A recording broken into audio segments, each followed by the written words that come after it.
Nembang tanya nih Pak Erik, kan ada Islam, sholat tuh ada rukun, ada hukum.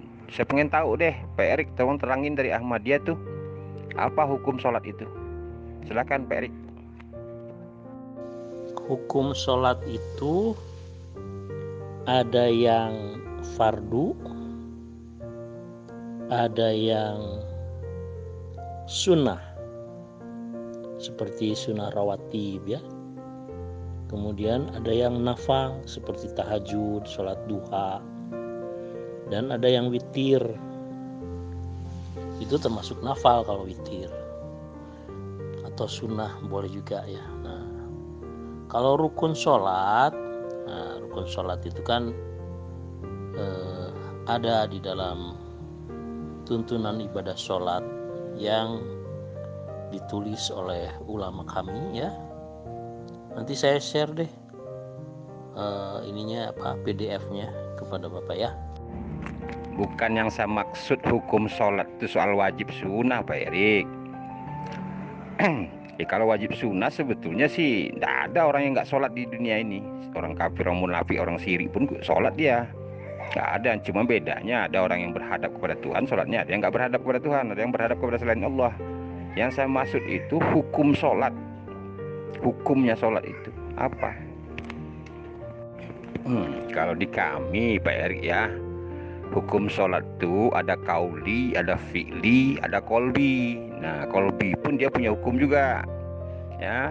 Ada yang disebut qasad, ta'aruf, ta'yin, ihram, mi'rad, munajat, tabdi. Itu kalau di kami.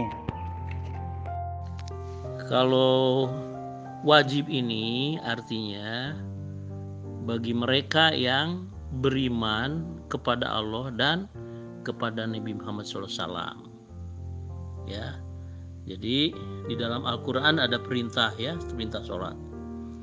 Aqimis sholata wala takunu minal musyrikin. Tegakkanlah sholat dan janganlah kalian menjadi orang-orang musyrik. Terus inna sholata kanat alal mu'minina kitaban mauquta. Sesungguhnya sholat itu wajib bagi orang-orang yang beriman atau mukminin yang waktu-waktunya telah ditetapkan. Terus kemudian juga inna sholata tanha anil fahsya wal munkar. Sesungguhnya sholat itu menghindari perbuatan keji dan mungkar. Terus ada lagi satu lagi nih, surah Al-Isra. Aqimis sholata liduluki syamsi ila ghasaqil laili wa qur'anal fajr inna qur'anal fajri kana mashhuda ya. Tegakkanlah sholat dari mulai duluki syamsi ya, artinya matahari tergelincir ke sebelah kanan kemudian sampai kegelapan malam, dan sholatlah juga pada waktu fajar serta baca Al-Quran pada waktu fajar. Sesungguhnya sholat dan membaca Al-Quran di waktu fajar itu mendapatkan kedudukan yang istimewa pada pandangan Allah Ta'ala ya. Jadi semuanya ada di Al-Quran dan wajib bagi orang-orang yang beriman saja. Tapi kalau bagi orang-orang kafir ya, itu kan Al-Quran juga mengatakan barang siapa beriman, berimanlah, mau kafir, kafirlah gitu. Jadi Islam itu la ikraha fiddin, tidak ada paksaan gitu ya. Ya itu mungkin tafsir ulama Bapak ya, silakan saja sepanjang ada dalil Al-Quran dan Sunnah Rasulullah. Karena Rasulullah bersabda, sholatlah kalian sebagaimana aku sholat. Nah itu kan, jadi kita itu harus mengikuti bagaimana Rasulullah sholat. Nah Rasulullah kan sholatnya banyak, cuman yang fardu itu yang 5 waktu. Kemudian setelah sholat 5 waktu kan ada sholat rawatibnya. Kemudian beliau juga rajin tahajud ya kan, beserta witir sampai kakinya bengkak. Kemudian beliau juga sholat duha ya, dan banyak lagi berbagai macam sholat ya. Kadang-kadang di dalam Al-Quran itu diceritakan bahwa sholat ketika berada di dalam unta gitu ya, jika dimungkinkan boleh-boleh saja. Kemudian kalau sekarang mah di mobil lah gitu, sholat di mobil berjamaah tidak apa-apa, wudunya tayamum dulu gitu, nggak apa-apa, diperbolehkan gitu kan. Nah kemudian ada lagi sholat yang dijama'. Nah ada yang dijama' saja, jama' takdim, jama' takhir, dan ada juga jama' qashar gitu. Jadi ringkas, itu rukhsah itu ada di dalam Al-Quran ya. Kalau kata-kata wajib itu Pak Erik ya, kan ada yang disebut kodim, wajibul wujud. Ya kalau tiba di wujud kita bawain zat itu yang wujud ya, tiba di sifatnya disebut wajibul wujud. Nah kalau di zohirnya ini disebut maujud. Jadi kalau kata-kata wajib itu adanya di roh Pak Erik. Jadi kalau nggak ada roh, mana bisa orang sholat. Nah itu disebut wajibul wujud itu. Yang wajib itu adanya roh, yang sunnah itu jasad. Kalau untuk kaidah di ilmu tauhid nih, ilmu tasawuf nih, ilmu fikih itu iyalah bayangan, mengaji bayangan di dalam bayangan dia. Nah ini kalau ingin mengaji yang namanya sunnah itu jasad kita yang sunnah. Kenapa? Kalau orang lumpuh sunnah dia berdiri karena dia lumpuh. Orang bisu sunnah dia bagi dia apa kata-kata. Orang tuli sunnah bagi dia mendengar. Jadi kata-kata sunnah itu, arti sunnah dan wajib itu berbeda. Kan kalau untuk dibawain ke hal-hal, kalau ke konteks hakikat dari sholat ya. Siapa yang sholatnya sesungguhnya? Zat itulah yang sholat. Makanya disebut orang sifat itu, zat itu yang disembah, yang menyembah, sifat yang dipersembahkan, afal yang diasmai. Begitu Pak Erik. Jadi bukan kita yang sholat sebetulnya. Jadi kata-kata wajibul wujud yang yang wajib itu sholat itu roh sebetulnya. Yang menggerak diamkan jasad yang digerak diamkan ini sunnah nih. Boleh ada tidak boleh tidak dia. Nggak semua orang lengkap jasadnya. Nah itu maksudnya wajib dan sunnah di situ. Nah ini yang jadi masalah tuh hukum sholat itu kan harus ada kauli, fi'li, kolbi kan gitu loh. Jadi memang beda sih, kita kajian kita jadi beda kan. Nah, Pak Erik dari fuqaha semata-mata, dari fikih semata-mata, saya coba bawain dari hakikatnya sholat itu. Iya, yang menjadi masalah kan Pak Erik udah kenal belum dengan Muhammad? Udah pernah ketemu belum dengan apa hakikatnya Muhammad itu? Bersolatlah engkau sebagaimana aku bersolat itu persoalannya kan. Ya kalau nggak pernah tahu hakikatnya Muhammad itu, bagaimana Pak Erik bersolat? Mau sholat sebagaimana Muhammad bersolat? Ya kalau saya sih, apa yang dicontohkan oleh Rasulullah itu yang disebut sunnah. Sunnah itu kan artinya adat kebiasaan. Sunnatullah, adat kebiasaan Allah Ta'ala. Sunnatu Rasulullah, sunnata Rasulihi, itu artinya adat kebiasaan Rasulnya. Terus ada lagi sunnah Khulafa'i Rasyidin Al-Mahdiin, adat kebiasaan Khulafa'ur Rasyidin. Jadi ahli fikih mengatakan sunnah itu adalah dikerjakan boleh, tidak dikerjakan pun tidak apa-apa. Dikerjakan dapat pahala, tidak dikerjakan tidak dapat pahala, kan gitu. Nah tapi sesungguhnya yang arti sunnah adalah mengikuti sunnah Nabi Muhammad, adat kebiasaan Nabi Muhammad, dan adat kebiasaan Khulafaur Rasyidin gitu. Misalnya ya, Rasulullah melakukan sholat 5 waktu. Sholat fajar 2 rakaat. Sholat zuhur 4 rakaat. Sholat asar 4 rakaat. Sholat maghrib 3 rakaat. Sholat isya 4 rakaat. Nah, Rasulullah mencontohkannya dan ada di dalam hadis. Nah, beliau juga mencontohkan setelah sholat fardu itu, misalnya subuh ya, 2 rakaat sebelumnya. Nah, kenapa sebelumnya gitu? Kenapa tidak sesudahnya? Kenapa qobliyah gitu kan, tidak ba'diyah. Nah, Allah Ta'ala memahami bahwa kalau sholat subuh itu banyak yang ngantuk ya, jadi sunnahnya itu diberikan sebagai pembukaan supaya rasa ngantuk itu bertahap akan hilang, dan kemudian ketika sholat fardunya mantap gitu ya, kondisi fisik itu ya. Nah begitu pula dengan sholat zuhur, misalnya 4 sebelumnya atau qobliyahnya, 2 ba'diyahnya. Sholat asar tidak ada sholat sholat rawatibnya. Maghrib itu 2 rakaat ba'diyahnya. Isya begitu pula 2 rakaat ba'diyahnya. Nah begitu Pak, itu yang dicontohkan oleh Rasulullah SAW, yang fardu dengan rawatib gitu Pak. Kalau Nabi Muhammad SAW, sunnahnya kan tercatat di dalam hadis. Apalagi kalau saya kenal Nabi Muhammad sebagaimana ditafsirkan oleh guru saya, yaitu Imam Mahdi wal Masih Maud dan para khalifahnya.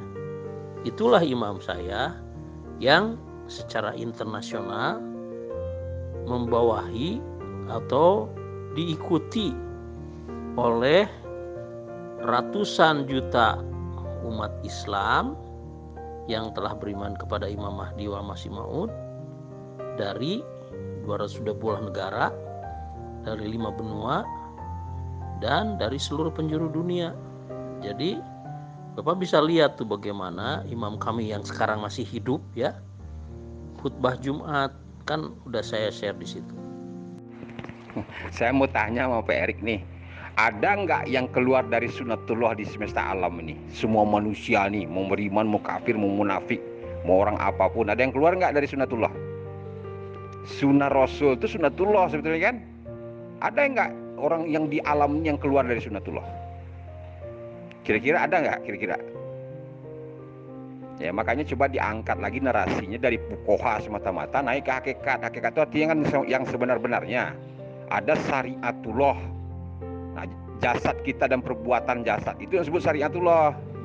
Ada hakikatullah, tarikatullah dulu kolbu itu. Ada hakikatullah itu roh.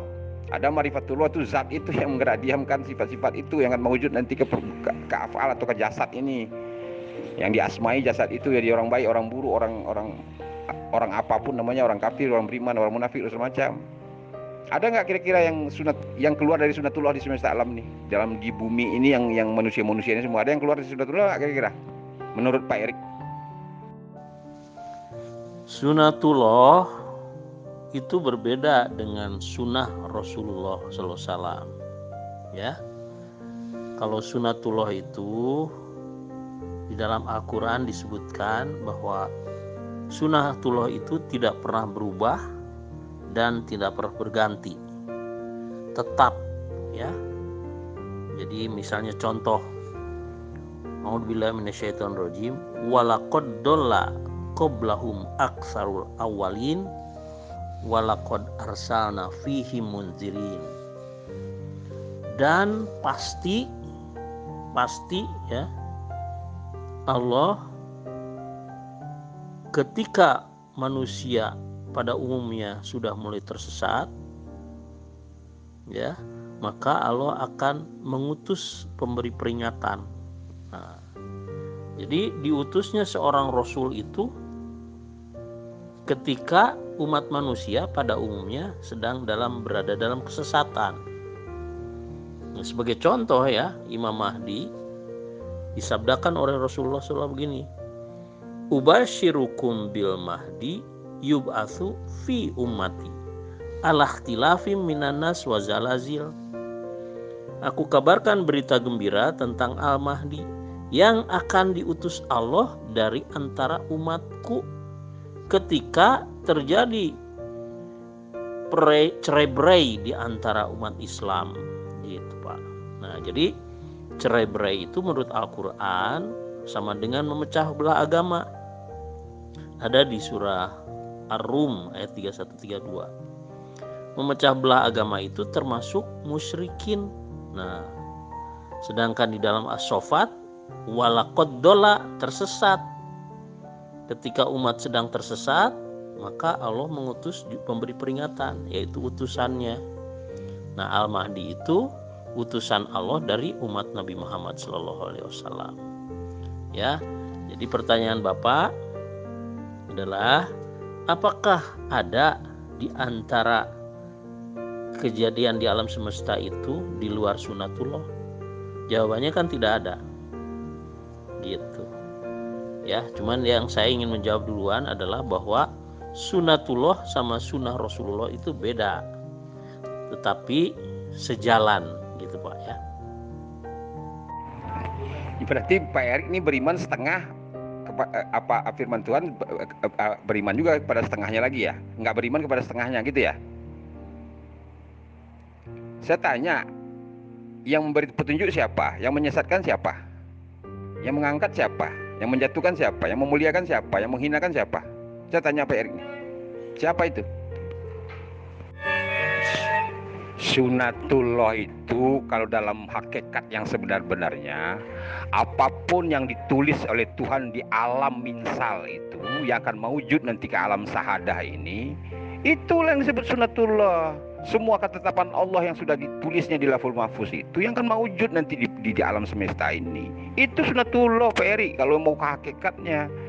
Kalau syariat fuqaha semata-mata yang picik sempit pemikirannya, iyalah.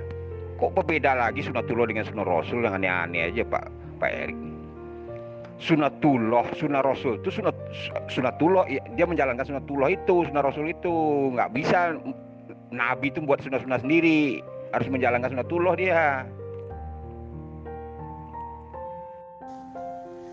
Kan para ulama juga sudah sepakat sebagaimana sabda Rasulullah SAW, bahwa beriman, yang disebut beriman itu pertama beriman kepada Allah, beriman kepada malaikat-malaikatnya, beriman kepada kitab-kitabnya, beriman kepada rasul-rasulnya, beriman kepada hari kiamat, beriman kepada qada dan qadar, kan begitu ya. Nah, tetapi ada secara spesifik yang di dalam surah Al-Fatihah kita memohon nikmat Allah, yaitu di dalam surah Al-Fatihah ayat 6 dan 7. A'udzubillahi minasyaitonirrajim. Ihdinas siratal mustaqim. Ya Allah, tunjukilah kami ke jalan yang lurus, atau bimbinglah kami ke jalan yang lurus. Jalan yang lurus itu apa? Siratal ladzina an'amta alaihim, jalan orang-orang yang Engkau beri nikmat atas mereka. Nah, siapa orang-orang yang diberi nikmat oleh Allah itu? Dan apa yang disebut dengan nikmat Allah di dalam surah Al-Fatihah itu? Nah, Allah menjelaskannya di dalam surah An-Nisa ayat 69. A'udzubillahi minasyaitonirrajim. Wa ma yutillah wa rasula faulaika ma'alladina an'amallahu alaihim minan nabiyyina wasyiddiqin wasyuhada wassolihin. Jadi yang disebut nikmat Allah itu adalah nabiyyin, siddiqin, syuhada, wassolihin. Bagaimana caranya? Taatlah kepada Allah dan taatlah kepada Rasulullah Sallallahu Alaihi Wasallam. Nah, kembali kepada Al-Mahdi, Hazrat Mirza Ghulam Ahmad sebagai Al-Mahdi wal Masih Maud itu, ketaatan beliau kepada Allah dan kepada Rasulullah itu sedemikian rupa, fanafilah wa fanafi Rasulillah, sehingga Allah menganugerahkan kepadanya derajat kenabian atau nabiyin, ya. Walau sebetulnya beliau itu hakikatnya Khalifatullah Al-Mahdi wal Masih Maud, begitu Pak ya. Ya, sunatullah itu salah satunya nih ya, Al-Mursil. Nah, sifat Allah itu Al-Mursil. Artinya Allah yang senantiasa mengutus utusannya. Nah, sedangkan yang Bapak jelaskan, apa yang ada di alam semesta ini itu adalah sunatullah. Ya itu memang benar, saya juga tidak membantah itu. Lillahi ma fis samawati wa ma fil ard, kan Al-Qur'annya menyatakan demikian. Nah, tetapi sunnah Rasulullah itu beda dengan sunatullah gitu. Karena sunnah Rasulullah itu apa yang diamalkan oleh beliau dan apa yang diucapkan oleh beliau dengan perintah Allah Ta'ala, kan gitu.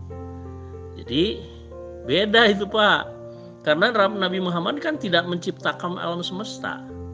Kalau Allah yang menciptakan dan memelihara alam semesta. Makanya di dalam surah Al-Fatihah, Alhamdulillahi Rabbil Alamin. Nah, coba Bapak uraikan apa yang dimaksud sifat Allah Rabbul Alamin. Coba Bapak jelaskan, bisa nggak?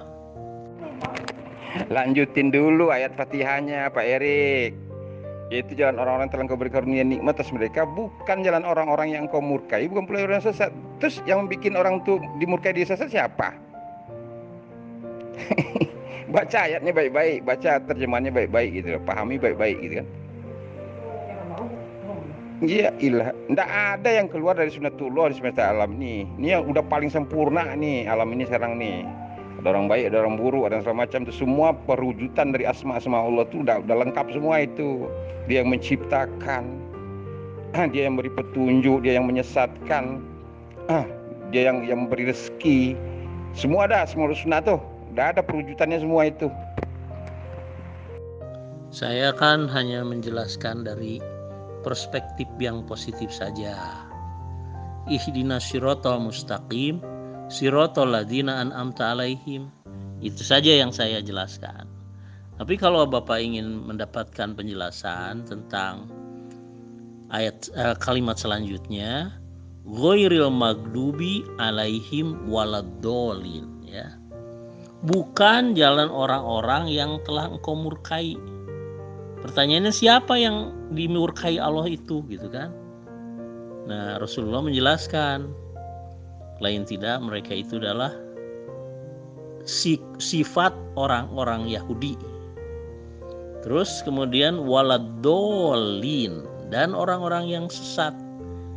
Rasulullah menjelaskan yang dimaksud orang sesat itu adalah orang-orang Nasrani, sikap orang-orang Nasrani.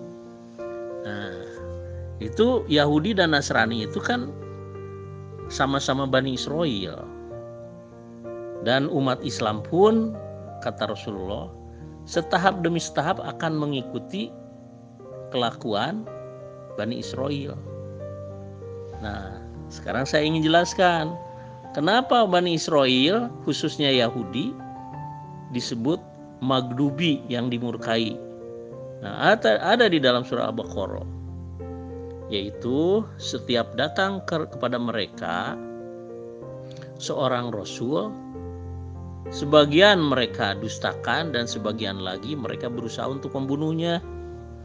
Nah, sedangkan kelakuan orang-orang Nasrani, ketika datang kepada mereka Nabi Isa, mereka sembah-sembah dijadikan anak Allah, ya.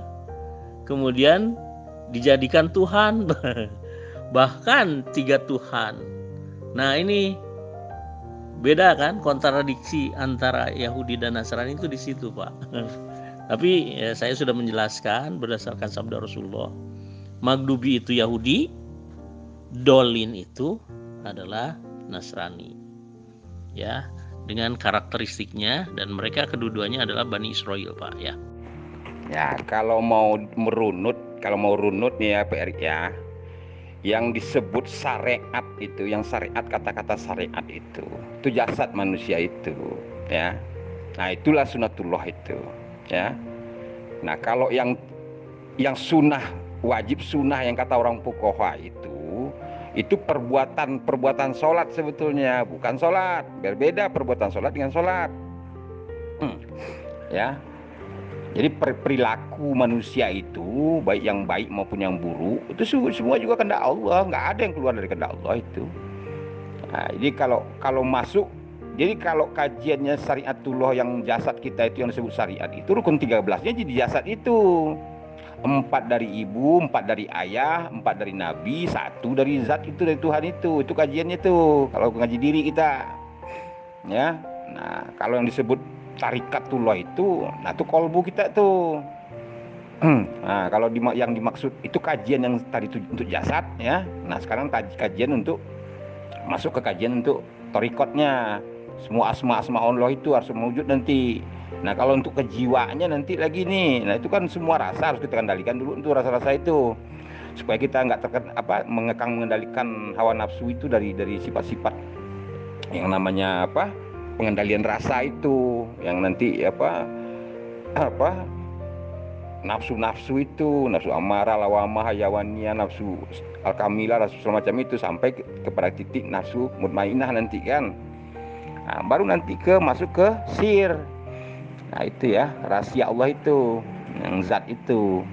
Jadi kajiannya bertangga Pak Erik. Jadi kadang-kadang kita itu kan yang punya bayangan punya sunahnya sendiri, punya wajib sunahnya sendiri. Bayangannya itu juga ada kajiannya sunah wajib lagi. Ada lagi bayangan dalam bayangan nih. Tuh Imam Jabai itu kerjanya itu orang-orang Wahabi itu. Jadi bertangga-tangga ilmu itu sebenarnya ilmu mantek, paham ilmu manteknya kita gitu kan. Ilmu mantek itu ilmu yang mendudukkan satu kaedah-kaedah itu pada tempatnya masing-masing. Nggak bisa dicampur adukkan dia itu. Ya, kalau soal nikmat yang dituju itu dia bertingkat-tingkat juga, itu punya manteknya juga tuh Pak Erik. Ada rasa yang disebut jasmani. Nah, terus rasa indat itu. Ada yang disebut rasa rohani, ada rasa nurani, ada rasa rabbani, itu bertingkat dia. Yang rabbani ini di sir, yang nurani itu di jiwa, yang rohani itu di kolbu. Kalau yang jasmani itu rasa materi ini, semua yang sifatnya materi. Ya, kalau Bapak memahami syariat itu berdasarkan penjelasan guru-guru Bapak, ya silakan saja. Cuman di sini saya ingin menjelaskan ya bahwa yang saya ikuti itu adalah lain tidak Al-Quran dan Sunnah Rasulullah SAW yang ditafsirkan oleh guru kami, yaitu Imam Al-Mahdi wal Masih Maud dan para khalifahnya. Karena Rasulullah bersabda begini, talzamu jama'atal muslimin wa imamahum. Hendaknya kalian tetap bersama jamaah muslimin dan imam mereka. Imam mereka itu yang seperti apa? Rasulullah menjelaskan, yaitu imam yang mengikuti sunnahku dan sunnah khulafaur rasyidin. Sunnahku atau sunnah Nabi Muhammad itu utusan Allah. Sunnah khulafaur rasyidin itu khilafah ala minhajin nubuwah. Nah, mereka lah ilmu ulama gitu kan. Ulama warasatul anbiya. Bukan ulama yang ngaku-ngaku ulama, ini mah ulama warasatul anbiya yang mewarisi kenabian karena Allah mewahyukan kepada Imam Al-Mahdi dan para khalifahnya sebagai petunjuk. Mahdi itu kan orang yang mendapat petunjuk, sedangkan Imam Mahdi adalah imam yang mendapat petunjuk Allah. Begitu Pak ya. Sekarang boleh kan Bapak menjelaskan apa arti Rabbul Alamin? Silakan Pak ya. Makanya kan ada harus runut mengaji agama itu. Tadi ada alam arwah, terus alam minsal, alam ajsam, alam sahada, alam akhirat, alam barzah. Itu kan harus ngerti semua itu kedudukannya di mana itu loh. Alam melihat, alam mendengar, alam tahu, alam berkehendak, alam macam-macam lah alam itu, segala macam alam tuh. Ya, kalau yang tadi Pak Erik mau tanyain itu masalah alhamdulillah segala puji bagi Allah Tuhan semesta alam. Semesta alam apapun tuh milik Dia itu, milik Tuhan itu. Alam Jabarut, alam Nasut, alam Malakut, alam segala macam tuh alam semua itu. Nah, sekarang Bapak kan tidak menjelaskan tentang Rabbul Alamin sebagaimana yang dimaksud dalam Al-Fatihah. Alhamdulillahi Rabbil Alamin. Ya, Rabbul Alamin, Robnya di situ. Sekarang begini, untuk supaya lebih detail ya, bagaimana kalau Bapak jelaskan, bandingkan diri Bang Yos dengan Rabbul Alamin. Ya, Rabbul Alamin itu kan artinya Tuhan yang menciptakan dan memelihara secara bertahap alam semesta ini gitu. Nah, coba Bapak bandingkan wujud ya, wujud Pak Bang Yos ini dibandingkan dengan Allah Ta'ala, Allah Rabbul Alamin. Silakan Pak ya.